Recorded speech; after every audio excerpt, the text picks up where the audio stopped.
Makan malam di rumah orang tua Chelsea, tanya Davin seraya menatap ibunya dengan kening berkerut.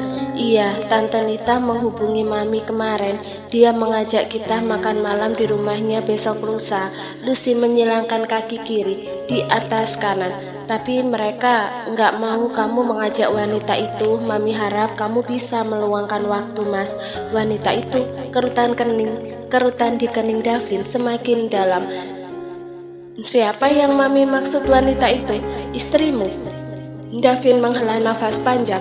Ia lalu berdiri dari tempat duduknya sambil berkata, namanya Jingga Tania. Aku juga berharap Mami berhenti menyebut Jingga dengan sebutan wanita itu. Dia punya nama Mi, ujarnya sambil membalikkan badan saat akan melangkah. Ia kembali berkata, dan sampaikan pada Tante Nita, aku gak akan datang kalau tanpa istriku. Mas, sergah Lucy dengan cepat sambil berdiri. Matanya terbelalak tak percaya.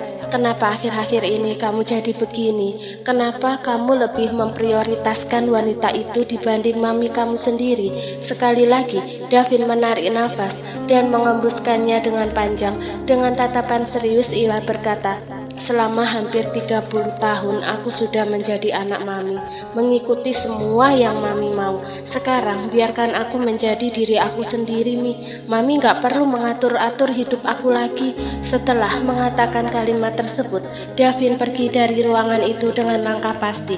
Lucy tampak kaget. Ia memijat kepalanya sendiri yang mendadak pening. Lalu ia menjatuhkan dirinya di sofa sambil mengeluh. Wanita itu, dia pasti sudah meracuni pikiran putraku.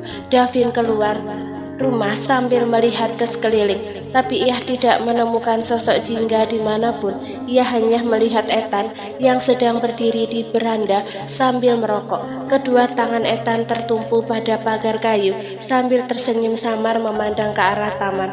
Davin mengikuti arah pandangan Ethan, dan seketika itu juga rahang Davin mengetat. Ia langsung menarik kerah kemeja Ethan dari belakang, membuat sepupunya itu tersentak kaget dan nyaris tercekik. Apa yang kamu lakukan?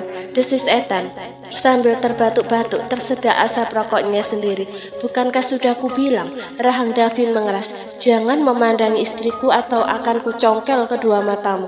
Ancamnya tajam. Ia tidak suka Ethan memandangi Jingga yang sedang duduk berdua dengan Oliver di depan kolam ikan.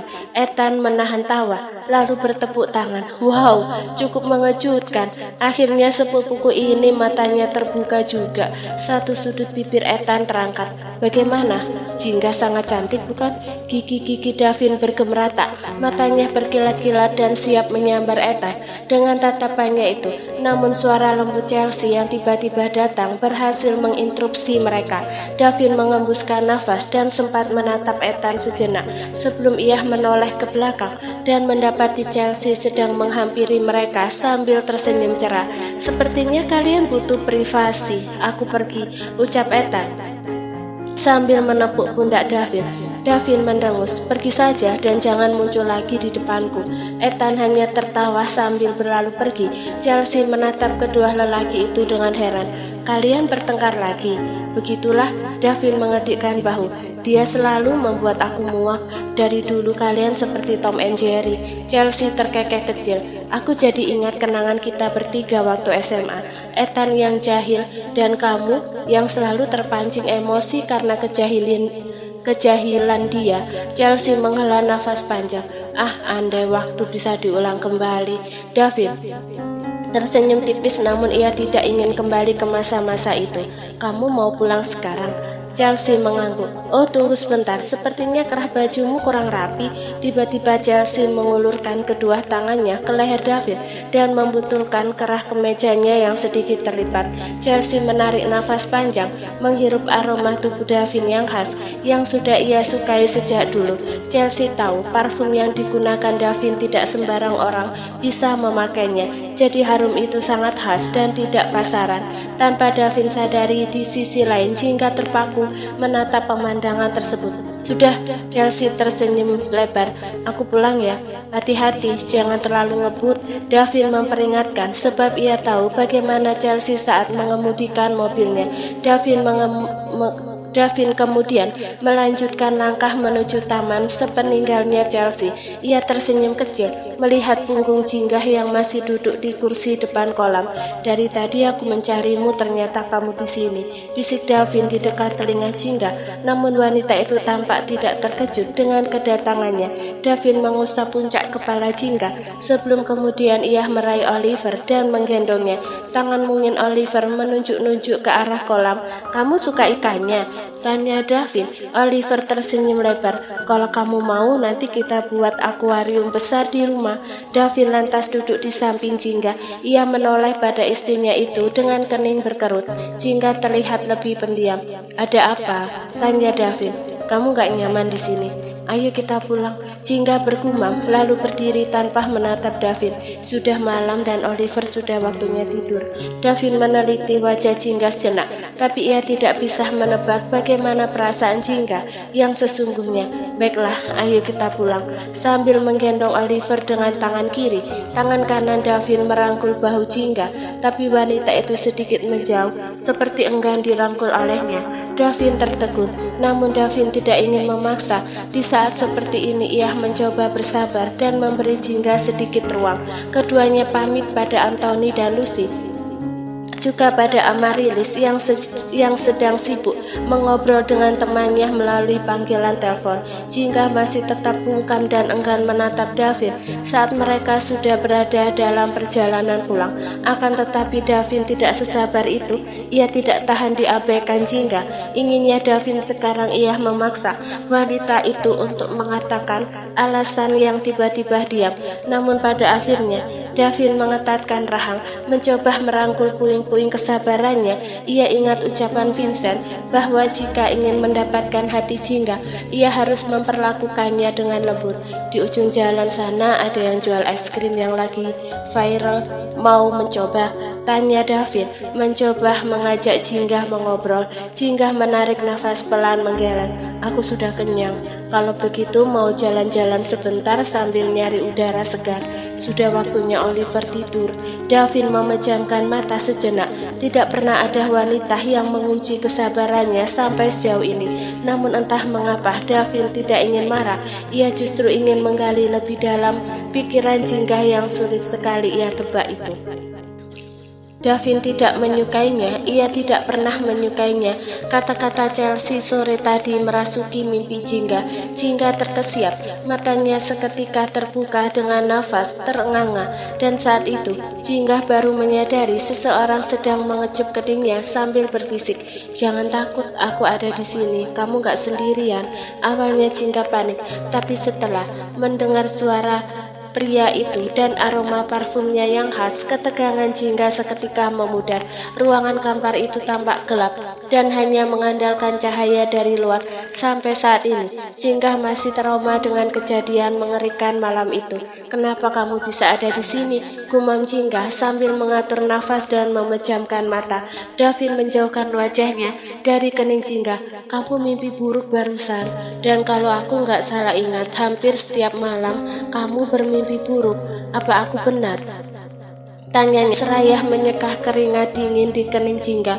"Biasanya aku jarang tidur sebelum jam 2 pagi, sebelum kamu pulang ke rumah dari klub malam," jawab Jinggah belak-belakan, membuat Davin seketika terdiam.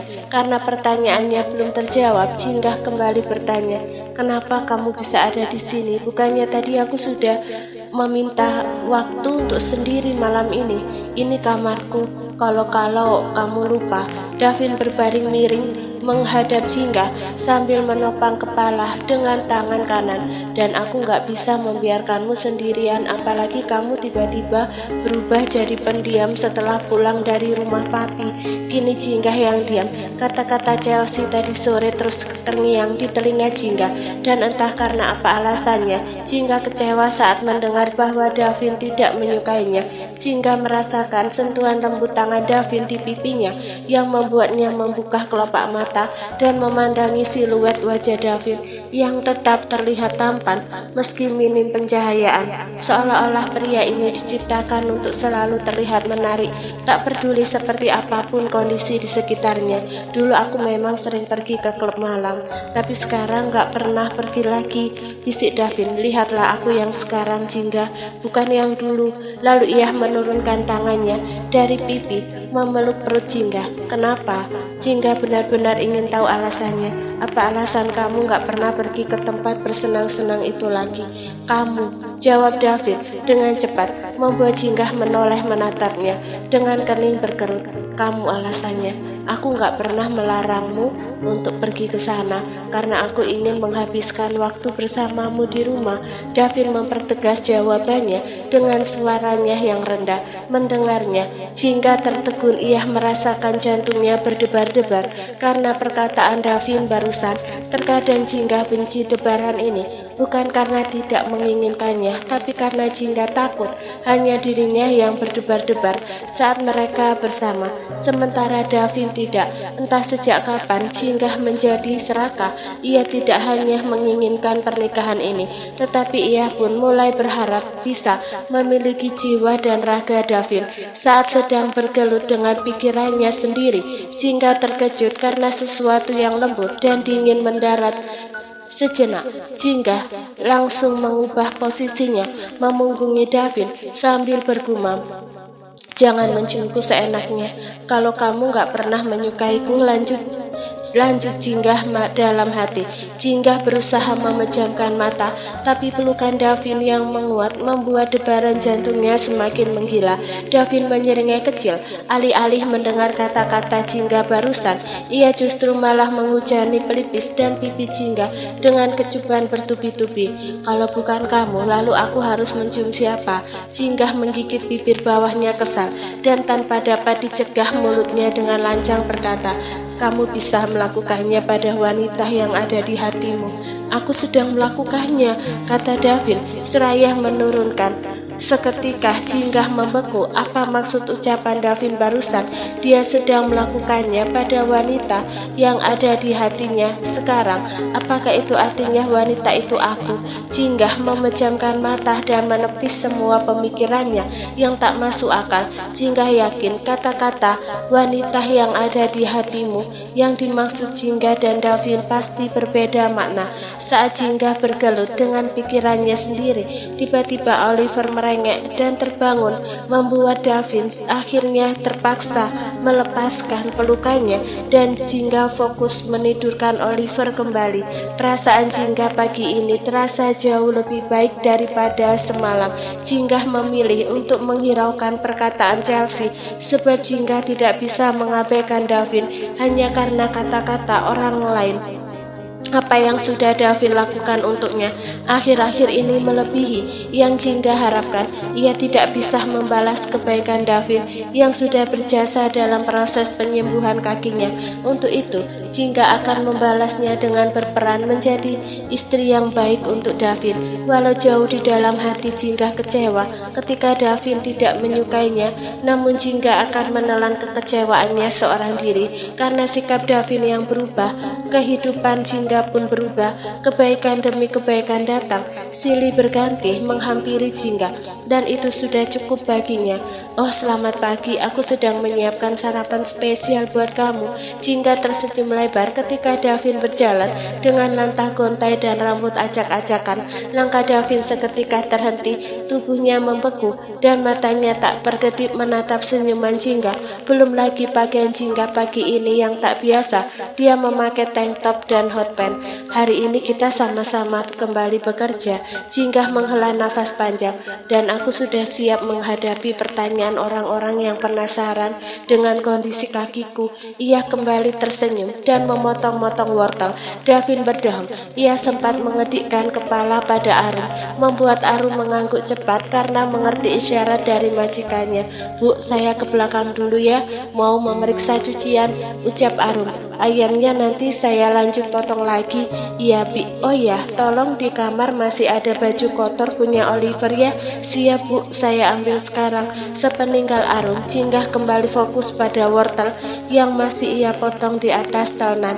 Ketika ia tidak memikirkan kata-kata orang lain. Suasana hatinya pun terasa jauh lebih baik. Jingga berusaha untuk fokus pada masa kini, dan ketika alam bawah sadar sudah menguasai pikirannya yang membuatnya teringat ucapan Chelsea dan hubungan Davin dengan wanita itu di masa lalu. Cepat-cepat Jingga kembali ke alam sadar. Ia meneliti bentuk dan warna wortel itu baik-baik untuk mendapat kesadarannya. Sekarang Davin ada di sini bersamanya. Tidak ada yang perlu Jingga khawatirkan. Siapa yang sudah mengajarimu cara berpakaian seperti ini? Tiba-tiba Jingga terkesiap saat kedua tangan kekar Davin memeluk. Beruntung Jingga tidak sampai memotong jarinya sendiri karena terkejut.